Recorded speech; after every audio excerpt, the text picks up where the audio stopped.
This is the day that the Lord has made. Let us rejoice and be glad and live today. My summers after college were spent working at a church camp in northern Minnesota. This camp is called Cathedral of the Pines, and it's been running for over 70 years.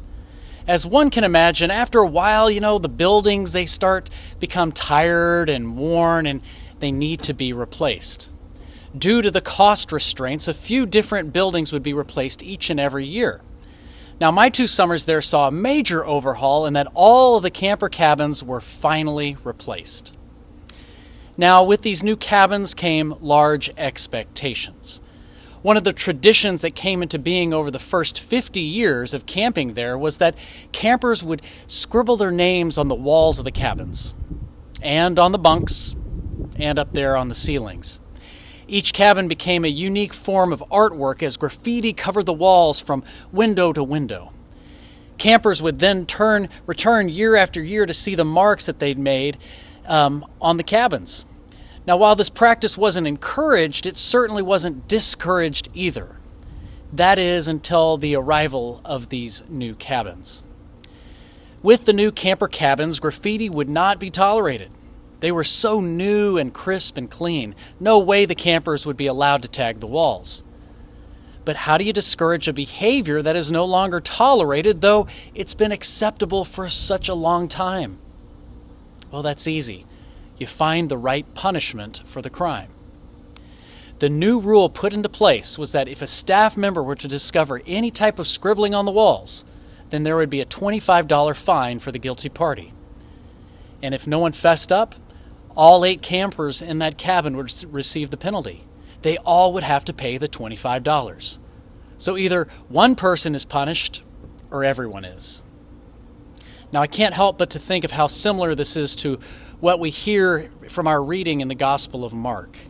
Now, we're not talking about graffiti here, but we're talking about behavior that is unacceptable.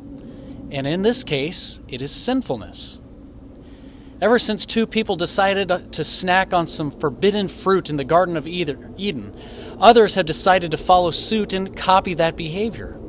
Disobedience abounds for us humans. We can't escape it. We act contrary to what is expected of us. We are messing up the walls of life and coloring them to our own liking instead of keeping them clean and crisp and pristine. Now, after some time, humanity as a whole finally got to a tipping point. That tipping point where God said, you know what, I've had enough. That's enough. Something has to be done. These people must be punished for their behavior. Let them get what they deserve. Or maybe not. Maybe only one person needs to be punished. There's a phrase that's popular within our culture, taking one for the team. Being that sacrificial lamb of sorts, whether you did something or not. In the case of writing on cabin walls, just imagine that the culprit responsible was little Johnny. He did it. He left his mark. He messed up the whole wall. But he isn't about to fess up, and he doesn't want to be punished. Therefore, when everyone is questioned, no one comes forward. All are silent. Their lips are sealed. So the camp director decides that, guess what? Everyone is gonna pay. Just then, another boy, Billy, jumps up and he says, I did it. I wrote on the walls. Now, Billy's completely innocent. He did nothing wrong, but he takes one for the team. He speaks up on behalf of his friends. And the punishment for Billy is that $25 fine. The rest of his cabin mates are off the hook, including the culprit Johnny, who deserved to be punished. As Jesus speaks with his disciples, he tells them that he will suffer many great things and he will die on the cross. Jesus is taking one for the team. He is accepting the punishment even though he's innocent. And that's when Peter says, no way, Lord, nuh-uh, you are innocent. You have nothing to do with this. You have done nothing wrong. We're the ones that messed up. You, of all people, should not be punished.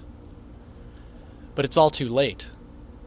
The bad behavior continues, no one changes, sinfulness abounds across the world and in every community, setting, and relationship. Punishment must be doled out. And so Jesus takes one for Team Humanity. In our gospel for today, class is in session for Peter and his disciples, but it's also in session for all of us. We can learn a little something about our own disobedient behavior and God's response to it. God expects his people to live harmoniously with one another and with him, but he just doesn't see that happening. Beginning with Adam and Eve, continuing with the great biblical figures of the Old Testament, to Peter and the disciples, and then eventually to all of us, we continue to live in a state where our will is greater than God's will. We do what we want to do, when we want to do it, and even where we want to do it. We make that choice. It's our decision, and God isn't too keen on it. Now, he could come down with a hammer on us each and every time, but he decides to do something different, something that will break this cycle once and for all. What God does is this: he has the voice of the innocent one speak up and venture to the cross. This is what we might call the ransom, paying one's life for the sinners everywhere. Jesus didn't have to do it, but he did. It's all a part of God's salvation plan for humanity. How much does God love you? Well, he loves you so much that he's willing to send his only son to the cross so that you don't have to be punished, so that you can be reconciled with him. So it's Jesus who makes the trade. He is the ransom. Even though we have failed our God and come up short in our behavior and do not meet his expectations, he still loves us unconditionally, and he's willing to prove it by having Jesus take the punishment on our behalf. And we're not talking about some measly $25 fine, but we're talking about death on the cross. That is intense, unbelievable, above and beyond true love and commitment. Peter says no. Don't talk that way, Jesus. Don't even think about doing it. But Jesus knows what has to be done. There's no other way. The purpose of Jesus is to right the wrongs of us and to reconnect ourselves to a God that has become so distant because we've turned our backs on him and we've walked away. Now we are in the presence of a great love that knows no limits or bounds. Jesus, the innocent one, comes to save the world, squash away sin, destroy death, and proclaim a never-ending love for us, his fellow campers in this thing called life.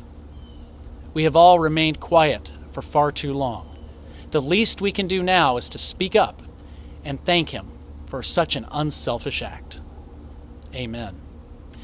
Remember as you go about your day that yesterday is gone, tomorrow does not yet belong to you, so why not live today, knowing that you never walk alone? See y'all next week. Later.